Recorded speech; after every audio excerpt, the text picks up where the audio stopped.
दोस्तों, आप अपने लाइफ में कभी ना कभी साइकिल तो जरूर चलाए होंगे, लेकिन क्या हो जब आपको पता चले कि आप जिस साइकिल को चला रहे हो वो एक शापित साइकिल है। दोस्तों, आज का कहानी है एक ऐसे शापित साइकिल के बारे में जिसे मनहूस माना जाता है। इस साइकिल को चलाने वाले लोगों का ये कहना था कि इस साइकिल को चलाने के बाद से ही उनके साथ अजीबोगरीब घटनाएं होने लगे थे। आखिर क्यों इस साइकिल को शापित माना जाता है और क्या है इस शापित साइकिल का राज? दोस्तों, आज का वीडियो शुरू से लेकर अंत तक जरूर देखना, क्योंकि आज का वीडियो जितनी रोमांचक है उससे कई ज्यादा डरावनी है। एक शहर में एक छोटी सी फैमिली रहा करती थी। उस फैमिली में एक हस्बैंड और वाइफ और उनका 5 साल का एक छोटा बच्चा रहता था। उस छोटे बच्चे का नाम था डेविड। डेविड हमेशा अपने मम्मी पापा को परेशान करता था और हमेशा कुछ ना कुछ खरीदने को कहता था, और जो भी चीजें डेविड के मम्मी पापा डेविड को खरीद देते थे उस चीज को अपने स्कूल में लेकर डेविड अपने दोस्तों को दिखाकर चिढ़ाता था, और इस वजह से स्कूल में डेविड को कोई भी पसंद नहीं करता था। एक दिन डेविड के मम्मी पापा घर में बैठकर बातें कर रहे होते हैं, तभी अचानक से डेविड घर में आ जाता है और कहता है, मेरा स्कूल का एक लड़का नया साइकिल खरीदा है, मुझे भी एक नया साइकिल चाहिए। उसके बाद डेविड के पापा कहते हैं, साइकिल तो भूल जाओ, अब तुम जाओगे हॉस्टल।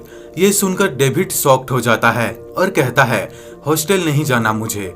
तभी डेविड की मम्मी कहती हैं, अगर 2 महीने के अंदर तुम बदमाशी करना बंद नहीं किए तो हॉस्टल जाने के लिए रेडी हो जाना। उसके बाद डेविड कहता है, और बदमाशी नहीं करूंगा। सब कुछ ठीक चल रहा होता है और फिर आता है डेविड का बर्थडे।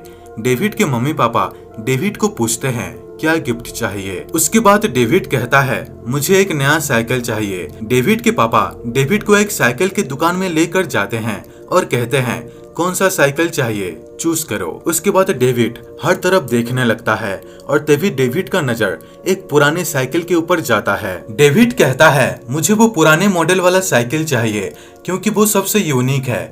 उसके बाद डेविड के पापा उस साइकिल दुकान वाले को पैसे देकर उस साइकिल को अपने साथ ले आते हैं। डेविड बहुत खुश होता है और हमेशा उस साइकिल को चला रहा होता है। डेविड अपने साइकिल को लेकर स्कूल भी जाने लगा और स्कूल में डेविड के कई दोस्तों ने साइकिल का बहुत तारीफ किया, लेकिन डेविड के कुछ दोस्त ऐसे भी थे जो साइकिल को बहुत बुरा भला कहा। सब कुछ ठीक चल रहा होता है। कुछ दिन बाद पुलिस स्टेशन में कई सारे बच्चों के मिसिंग कंप्लेंट आते हैं, जिसे वहाँ के पुलिस वाले बहुत शॉक्ड हो जाते हैं। और सबसे अजीब बात यह था कि जो बच्चे गायब हुए होते हैं वो सब डेविड के क्लासमेट होते हैं। इस घटना से डेविड के मम्मी पापा बहुत डर गए होते हैं और इस वजह से डेविड को बाहर घूमने भी नहीं जाने देते। घटना के 2 दिन बाद ऐसा ही मिसिंग केस दूसरे शहरों में भी देखने को मिला। रात के 2 बजे सब सो रहे होते हैं, तभी अचानक से डेविड के साइकिल का घंटी बजने लगता है। तभी डेविड का नींद खुल जाता है और वो बाहर जाकर साइकिल को देखने लगता है, लेकिन बाहर कोई भी नहीं होता। उसके बाद डेविड सोचता है, मेरे मम्मी पापा तो मुझे बाहर जाने भी नहीं देते, यही मौका है बाहर घूमने का। उसके बाद डेविड चुपके से अपना साइकिल को बाहर निकालता है और रोड पे घूमने लगता है। डेविड को साइकिल चलाते वक्त ऐसा लग रहा होता है कि साइकिल के पीछे कोई बैठा है, लेकिन डेविड जैसे ही पीछे की सीट पर देखता है तो कोई नहीं होता।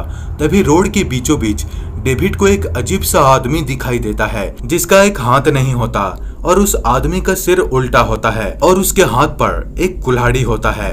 ये देखकर डेविड बहुत डर जाता है। अब आगे क्या होगा? क्या डेविड जिंदा बच पाएगा? और वो उल्टा सिर वाला आदमी कौन है और क्यों उस शहर से बच्चे गायब हो रहे थे? जानने के लिए कमेंट में पार्ट 2 जरूर लिखें। दोस्तों, ये स्टोरी कैसा लगा नीचे कमेंट करके जरूर बताना। दोस्तों, अगर वीडियो अच्छा लगा हो तो वीडियो को लाइक करें, शेयर करें और इस चैनल को सब्सक्राइब करना बिल्कुल भी ना भूलें। तो दोस्तों, मिलते हैं अगले वीडियो में, तब तक के लिए धन्यवाद।